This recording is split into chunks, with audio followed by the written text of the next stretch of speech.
The Encounter by username Darthmadoff. My job required me to travel.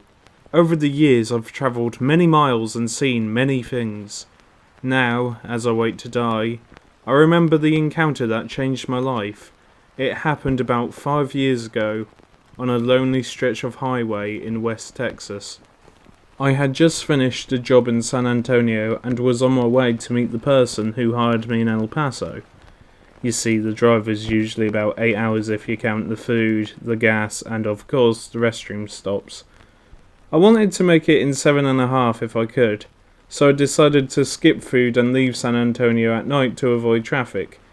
If you've ever driven in West Texas, you know that it's a bit desolate, which was just fine with me because I wanted to avoid attention as much as possible. But it was still a little disconcerting not to see another soul for miles.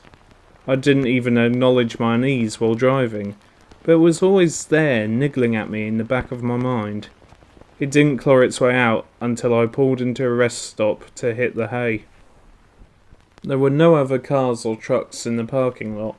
That unease really started making itself known. It was a suffocating feeling, as if invisible fingers were wrapping itself round my very soul and slowly squeezing. I pulled into one of the diagonal parking spaces closest to the entrance and I looked around. I couldn't see anything off, but the unease didn't go away. Those fingers around my soul squeezed a little tighter. I shook my head, and I even slapped myself once. First, I had to use the restroom. Second, I didn't want to go on the side of the road because the last thing I needed was some trooper pulling me over. And third, I was armed. I felt a little better, so I got out of the car, took a quick look around, and entered the building.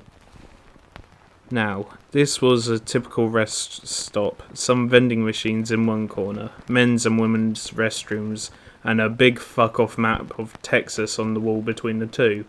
I couldn't hear anything except for the soft buzz of the overhead lights. The men's room was the first entrance on the right. That's when I saw him. I saw him as I rounded that bloody corner. A man, white, medium height and build, about 60, wearing khakis, a threadbare red shirt, but no shoes.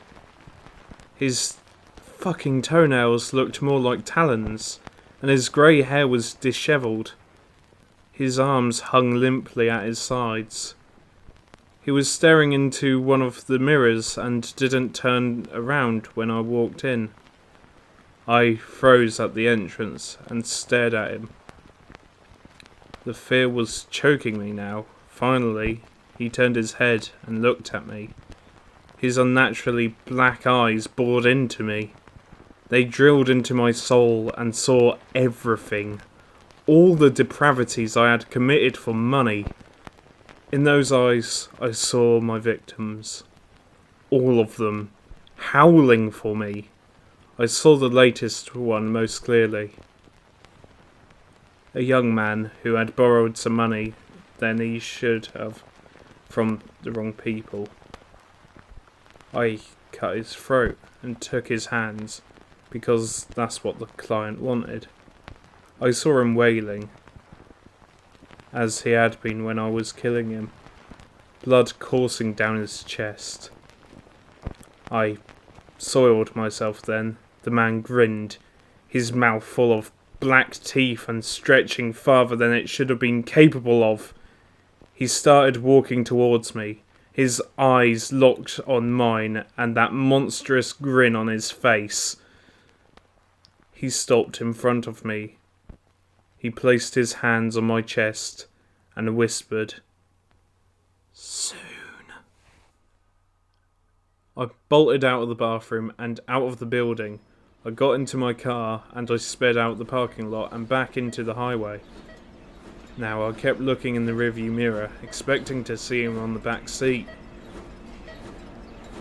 I remember driving in a daze for about an hour.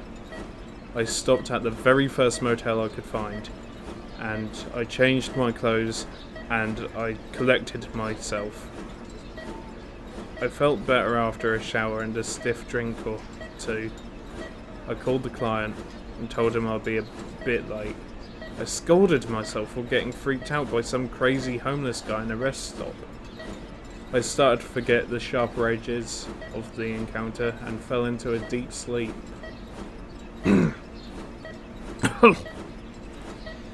Now, I'm telling you this because I started feeling sick about 6 months ago. The doctors said it was cancer. Multiple cancers actually. Lung, liver and throat. They said they'd never seen anything like it, and that they couldn't do anything because the disease had spread too far. I didn't want to go out the slow and painful way, so I took matters into my own hands today. A few deep cuts along my left arm, and I took some pills for good measure. As the blood drains from me, I hear steps outside the bedroom. Now, I'm not surprised to see him. I know what he is now. And I know where I'm going.